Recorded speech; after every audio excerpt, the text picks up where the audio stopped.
In this video, mag-update po ako sa aking GStocks PH dividend portfolio.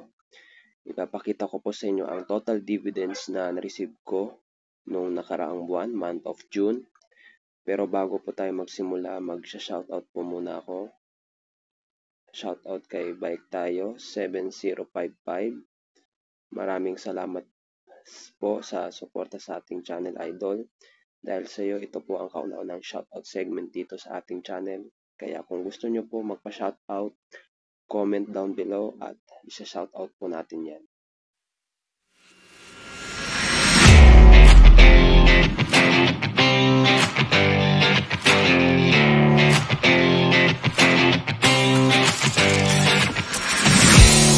Para po sa kaalaman ng mga bagong viewers natin dito sa ating channel, nag-start po akong mag-invest dito sa GStocks PH last year, April 25.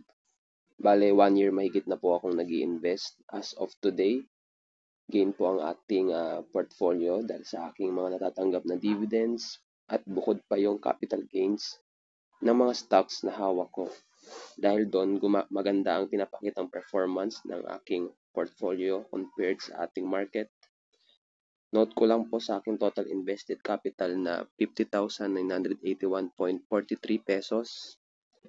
Binawasan ko po ito ng 2K at ininvest sa UITF sa loob ng GFunds. Ito po yung binenta ko yung 2,900 DMC shares ko para ma-diversify ang aking portfolio. Next page po tayo. Ito po ang updated list ng mga hawak kong stocks ngayon. DMC 2,000 shares, ANS 100 shares, MBT 20 shares, URC 20 shares, AREIT 200 shares, Keeper 1,000 shares, Monde 200 shares, LTG 300 shares, Converge 100 shares, ATI 100 shares, FLI 2,000 shares, AP 100 shares, MER 20 shares, FGen 100 shares, at STI 1,000 shares. Next page po tayo. Bale, ito po yung mga proof o katibayan na nakatanggap ako ng mga dividends noong nakaraang buwan. Bale, ito po yung in-email sa atin ni AB Capital Securities, which is ating broker dito sa GStocks PH. Ayun po, AREIT. Ayun, may 200 shares ako. Times rate na 0.56 cents. Ayun po, nakakuha tayo ng 100.8 pesos. Bali, malinis na po yun. Inalis na po doon ang 10% na tax. Tapos yung sumunod po ay ating ATI. Meron po tayong 100 shares. 135 pesos po ang natanggap natin na may rate na 1.5 peso per share.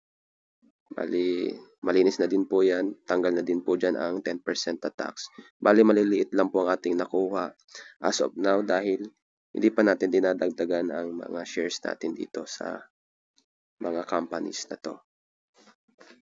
Next page. Bali, ito po yung calculated total dividends nung nakaraang buwan, June 2024. AREIT, 100.8 pesos nga po, gaya ng sabi ko noong June 13, natanggap natin.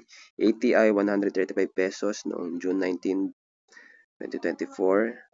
At ang total nito ay 235.8 pesos. So, yun po yung total dividends na na-receive natin noong nakaraang buwan, 235.8 pesos.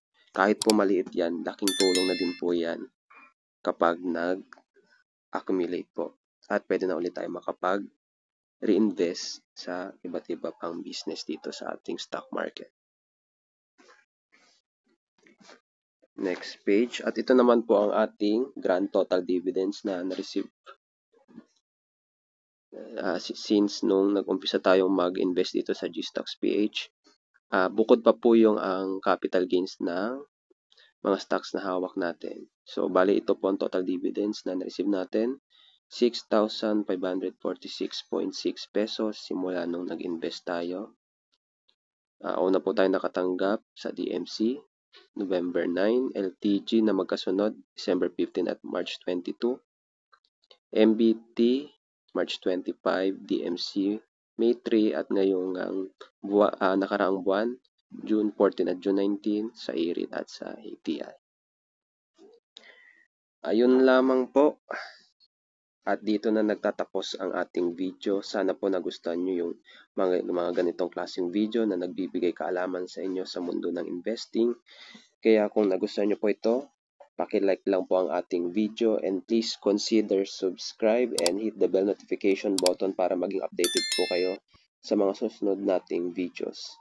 Maraming salamat po and God bless, and see you on my next videos.